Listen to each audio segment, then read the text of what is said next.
Have you ever wished you lived in an anime? Like living in the world of Pokemon where you go on endless adventures and become a powerful trainer. Or any of the Ghibli films with their beautiful worlds and cool-ass guys. Or Attack on Titan. Okay, not that one. But there is one anime that always stuck out to me. Yu-Gi-Oh! Where do I begin with Yu-Gi-Oh? It's a badass card game with super cool monsters and a crazy Egyptian mystery spanning the course of 5,000 years. What? Duels in Yu-Gi-Oh! Are everything, from schoolyard squabbles to gang violence to geopolitical struggles. Everything in this world can be solved with two simple words.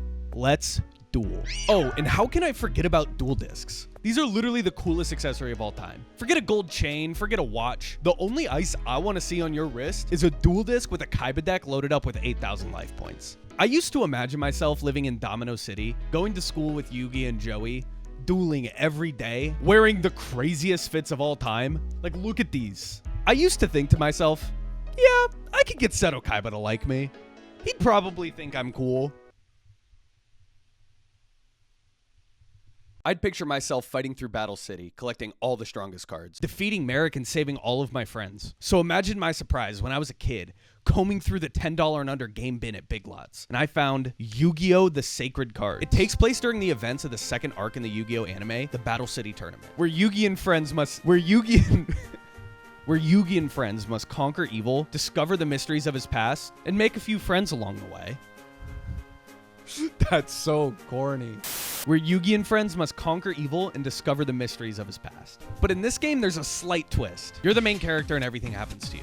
Yugi's plotline, stolen. Joey's plotline, taken. Kaiba's plotline, robbed. This is not boding well for my future friendship with him. Can we not do that? This game doesn't just take you off the bench.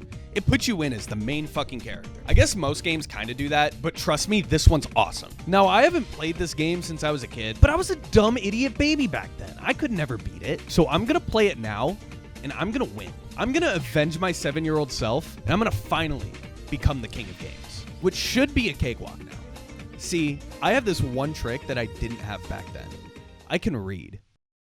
I woke up in the middle of my room being greeted by Yugi and Joey. They asked me if my deck was ready, and obviously I was prepared. So let's take a look at my deck. Okay, so my deck sucks. I've got a lot of work to do if I want to become the king of games. I don't have any good monsters. I only have 5 spell or trap cards, but I have time to fix that later. For now, I'll go to the square and start the tournament. Did I mention the music in this game rules?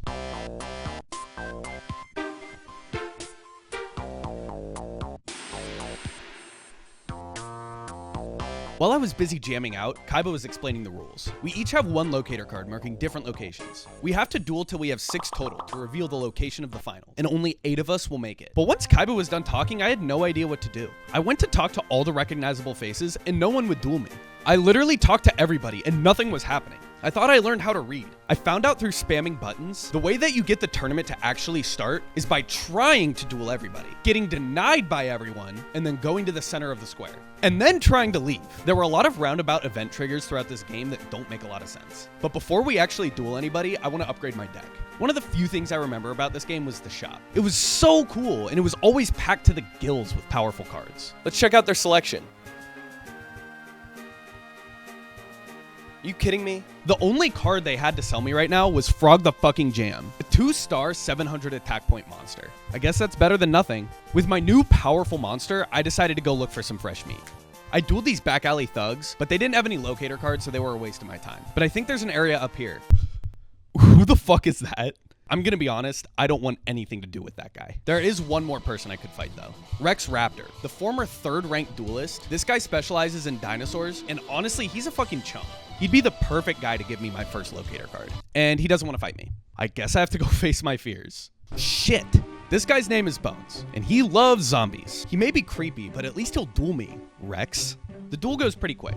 On the first turn, I already overpower all of his monsters, and he never has time to set anything up. I looked it up later, and a lot of these early duelists don't actually use many spell or trap cards, and since their monsters are pretty weak, I can sweep through them easily enough. I use this time to mostly get a feel for the game's mechanics. In Sacred Cards, the dueling is pretty similar to the actual game. Big number beats smaller number, and you lose all your life points and you're dead. But there are a few slight changes. For example, all card effects can only be used on the turn the monster is summoned, and if you use a monster's effect, it can't attack for the rest of the turn. But this guy Doron's actually really cool. He makes a perfect copy of himself, which can really come in handy for filling out the board. He's one of the few cards in my current deck that will make it through the entire run. After I beat Bones, you'll notice a few things happen. I gained a little bit of money and my deck capacity increased. What are those? What is that you're talking about? I'll tell you. Each card in this game has a deck cost.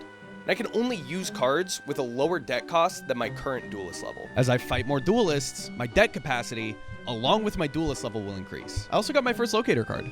Pretty neat. Which is great because now I never have to come here again. After Bones, I went back to the card shop, and somehow he magically has a full stock of cards for me to buy. But as I mentioned, most of the powerful cards were too high level for me right now. But I picked up a third Frog the Jam. I also picked up this really cool card, who has a neat effect of summoning one Frog the Jam to the playing field, technically bringing me to a total of 4 Frogs the Jam, solidifying my army of goopy amphibians in the process. No one can stop me now. I lost. Moving on, I went to see if I was worthy of a duel with Rex. And apparently I'm still not good enough for him. So I went to my next opponent, Esperova. This guy has one of the best cards in the game, Jinzo. A single tribute, 2400 attack point monster with a really cool effect. Technically in this game, he doesn't have an effect. I know that. So if I fall behind in this duel, I'm toast. But on my first turn, I drew a monster that's stronger than literally every 4-star monster in his deck. I win. Oh wait, that was his brother. So now it's time for me to fight Esperova. And this time, I wasn't so lucky, and the strongest monster I had was 300 attack points. So on the first turn of the duel, I was already starting to fall far behind. On the next turn, I drew another 5-star monster, so I couldn't play anything and took a direct hit. I'm really drawing garbage this duel, so if I don't turn it around quick, it could get bad. But just as my back was against the wall, I drew Frog the Jam, baby! Let's go! Always coming in clutch when I need him. And now this fucker's cowering in fear. Putting all of his monsters in defense mode. I whittled down his army and ended up taking him out. Oh wait, that was also his brother. Okay, now the actual Esperova finally showed up. And I looked it up this time so I didn't get fooled. And he was mad that I beat his 2 brothers, so he wanted to put a locator card on the line. Oh, that was quick. Like I mentioned earlier, a lot of this game relies on who can get the stronger monster out first. So some of these early duels are a cakewalk if I draw well enough. After my next win, I check in on Rex, and he still doesn't want to duel me. What do I have to do? At this point, I give up. I don't even want to duel him anymore. I'm just going to go look around and find someone else. Oh my God. Why is he standing there? When I talked to Bones, he told me that a scary guy in a hood kicked him out of the graveyard. Anyone who scares this creep is someone I want to avoid. But I want to investigate anyway because I'm a brave little guy. And I found a rare hunter. The rare card hunters are a mysterious underground cult of rogue duelists, thieves, cheaters, and con artists with an unknown leader. Ooh, so it's a guessing game. Starting out this duel, you'll notice something a little weird. You're probably sitting there thinking, okay, what the hell even happened to this field? This isn't the freaking field I'm used to. And I'll tell you, in certain boss battles, the field changes depending on who you're fighting. And the rare hunters have a dark, fucked up field. Just a glimpse into the dark reality of their mind. A full stare into his twisted perspective would make most minds go insane. This field, though, makes monsters of certain types up to 30% stronger. And other monsters will get negatively affected by the same percent. Similar to the 94% of the people who watch my videos that aren't subscribed. And if you want to protect your best cards from being stolen by the rare hunters, be sure to subscribe. Please, please, please, please, I need this. Starting off the battle, I drew... And you know what that means? Yeah, that's right. Frog the Jam, baby. Look at this army of goopy guys. Oh, the duel's over. Time to go, I guess. Oh my God. Anyone feel a chill in here, or was that just me? If I'm gonna fight these rare hunters, I'm gonna need some stronger cards. And I know just the one. That's right. Frog the Jam, baby. No, I'm just playing. I'm talking about the one and only Blue Eyes White Dragon. I added this guy to my deck, and I moved on. Now I actually have no idea what to do. Maybe this orange guy knows what to do. Yeah, that was a dead end. I guess I'll try to fight Rex again. Oh, so now he wants to fight me. And I beat him so bad that it's not even worth showing the fight, so I'll just draw what happened instead. After all that denial, I wiped the floor with him, asshole. After beating Rex, I unlocked a new location. The park. There were a few things there. This creepy mime guy, some other weak duelists, and Weevil Underwood, the Bugmaster. But he also doesn't want to duel me. At least not until I beat his laggies. I sweat through them and it was time for the main event. Weevil actually has a strong deck, but I came prepared. One of the most broken mechanics unique to this video game is based around the type matchups. And it's not even a part of the actual card game, which is good because it's completely busted and unnecessarily complicated. Each monster has a type and an alignment. Alignments are things like fire, fiend, and aqua. Types are things like dragons, warriors, and machines. Blue Eyes, for example, is a light dragon. Simple, right? Wrong! Types can also be the same as alignment. So you can have monsters who are a fiend type with a fiend alignment, a monster with a fiend alignment, and an aqua type. Each alignment has other alignments that they're strong against. Like fire beats forest, is a light dragon, electric beats aqua, and aqua beats fire. Fiend type, but aqua also beats machines, which is a type, not an alignment. What the hell? And this is so confusing and my brain hurts. I just like to not think about it most of the time. But the reason this mechanic is so broken is that unlike in Pokemon where there's just a boost to the damage, a monster with a winning matchup will 100% without fail destroy the monster it's attacking. That means that the 500 attack point Flame Viper will always destroy the 3500 attack point Perfectly Ultimate Great Moth. What the fuck? But I'm gonna squeeze out every ounce of advantage I can get. So I loaded my deck with fire monsters and squashed the bug boy. He accepted defeat gracefully and gave me $3,000, but no locator card. He demanded a rematch. I creamed him. He said again, "Your money, boss." Creamed him again. After he finally accepted defeat, I got my locator card and he let me in on a little info. He told me about a plot by the Rare Hunters. They're gonna use the tournament to steal the strongest cards from all the competitors. I won't stand for this. I'm supposed to be the one to do that. I gotta get out of here and stop them before they take all the cool cards. But where do I go? Walking around, I can't find what to do next. I know about the Rare Hunters, but I can't find any. I looked everywhere and I'm lost at this point. I talked to everyone except for that orange guy, but he hasn't been any help so far. Unless... God damn it. Why does this game insist on using this one specific NPC to advance the plot? I spent so much time looking for this random guy. He has zero significance. But I guess we're going to the shop now. Okay, who the fuck is that? I actually do know the answer to that from watching the show. This guy's Arcana, and he uses the Dark Magician. But instead of using the normal, cool Dark Magician that Yugi uses, he uses a dark, twisted version that's just a glimpse into his dark reality. You're using the same joke again. My bad. Anyways, he takes us into his evil dueling sex dungeon, which is just another look into his dark, twisted mind. This place is crazy, though. I didn't know Arcana would be a freak like that. Damn. Apparently, if I lose this duel, my legs will get cut off. See, most of you probably remember the Shadow Realm saws, where if they touch you, you'd be sent to the Shadow Realm. That was just censorship from 4Kids. In the manga and original anime, they were just regular saws that cut your legs into tiny bits like little hot dogs. I started my duel out with Toadmaster, and you know what that means. Frog the Jam, baby, let's go! Yes, I love this guy! This duel got out of hand as soon as I summoned my third Frog the Jam to the field. I swept Arcana with a little toad magic of my own. Apparently Arcana talked a big game. Because as soon as I beat him, he started begging me to save him. And then he became possessed by his leader, Merrick. He said I was a hitch in his plans and he was gonna take me out. Did he just die? Did I just kill Arcana? After being complicit in the murder of a duelist, I went to Grandpa Yugi's card shop to cool off. And I found a guy who looked suspiciously like Merrick. But he said his name was Namu, so obviously it can't be him. After talking to Namu, I went to the bridge and look who I found.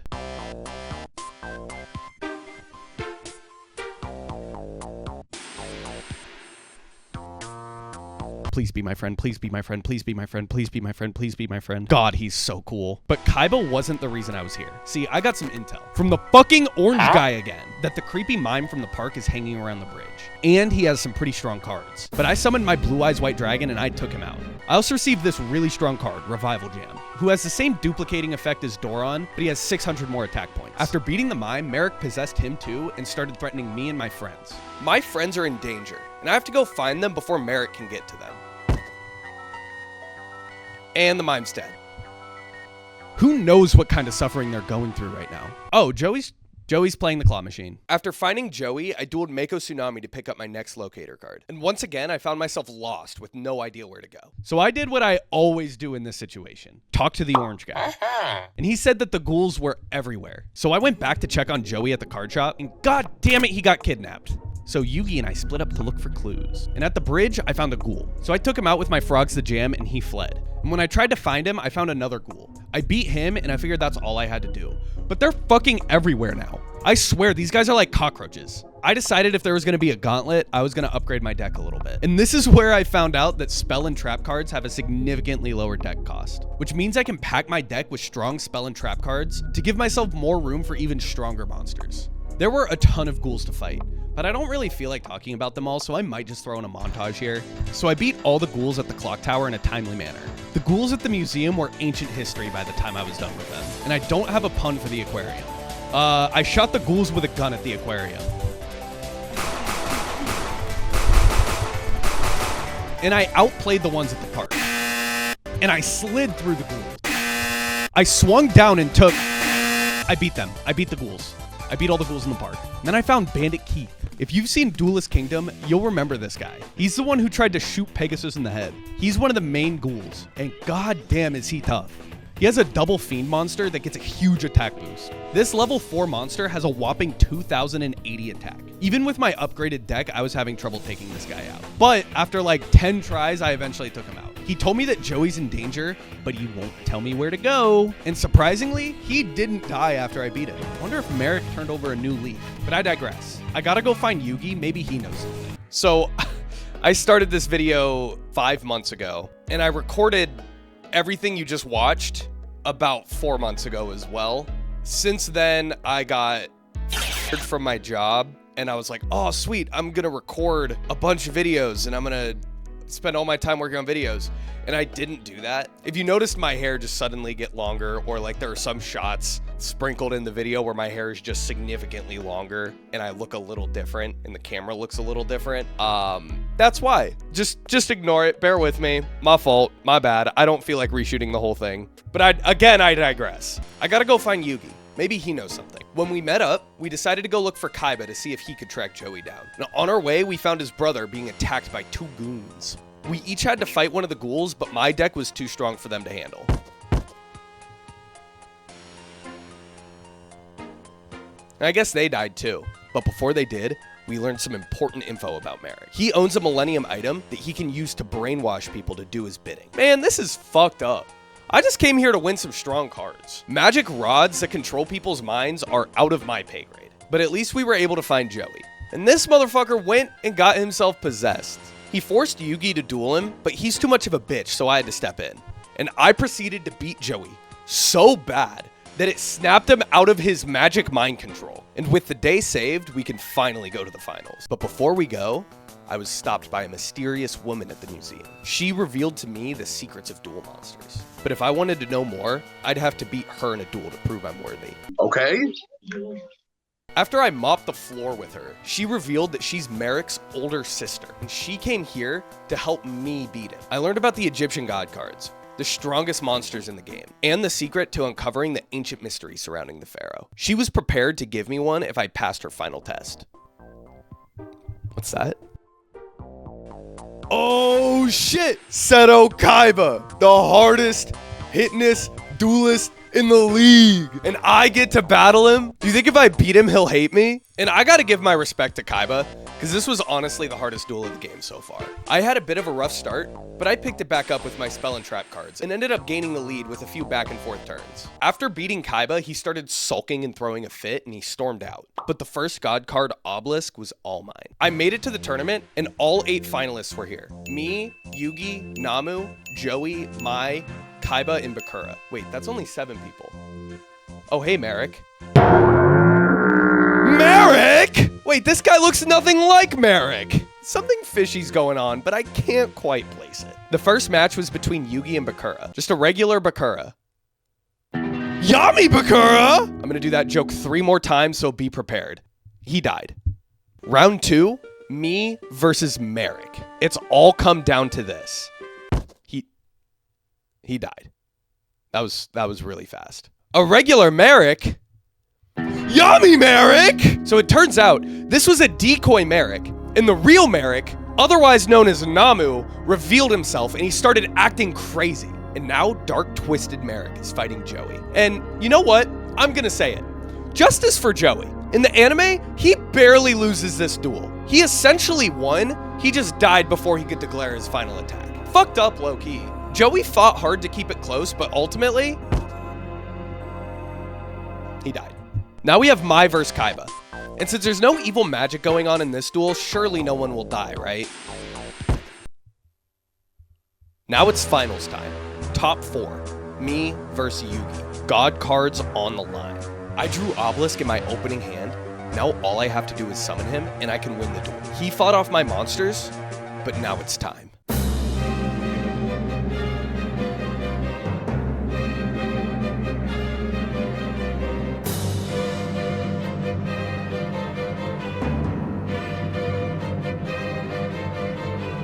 Holy shit, this guy is so cool. And Yugi died. No, just kidding. But I did get a cool new card.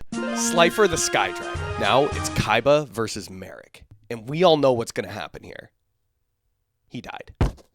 So now it's just me versus Merrick. And I have to avenge my best friend's death. And at long last, I can put a stop to his evil plans once and for all. And look at what I drew. What the fuck is that? He beat me. Okay, new plan. There's no way I beat him with my current deck. So I'm gonna break this game. But to do that, I have to do a little grinding. I'm not kidding. I spent over 2 hours dueling Rex over and over to increase my deck capacity. I loaded up my deck with all the strongest monsters I could find. Since the final duel was on a darkness terrain, all of the monsters that I added to my deck were fiend types so that I could capitalize on the attack boost. The duel starts out with Merrick sending out one of his strongest cards, but I had Heavy Storm ready, which allows me to take out all of his cards instantly. That led me to openly attack him for 2,300 life points. But a few turns later, he was able to send out his Bistro Butcher and boost him up to 3,300 attack points to start whittling me down. Merrick only had a few life points remaining, but I had a huge wall to overcome. And with the combination of my Crush Card Virus taking his Butcher out, along with the Resurrector Revolution, which deals 200 life points for every card in his hand, I was able to defeat the darkness within Merrick. I saved everyone, and I became the true king of games. But most importantly, I won the third and final God card, the Winged Dragon of Ra. I can't wait to add it to my deck and take this bad boy for a ride. But before I could, a Shizu came to congratulate us and thank me for saving her brother. Wait, what's that? She wants the God cards back? I just got these. You've got to be kidding me. After all I did for you, you want to take the one cool thing I got from this tournament. My friends died. My best friend died. I'll just say no. I said, I'll just say no. I said, I'll just say no. You can't have him back.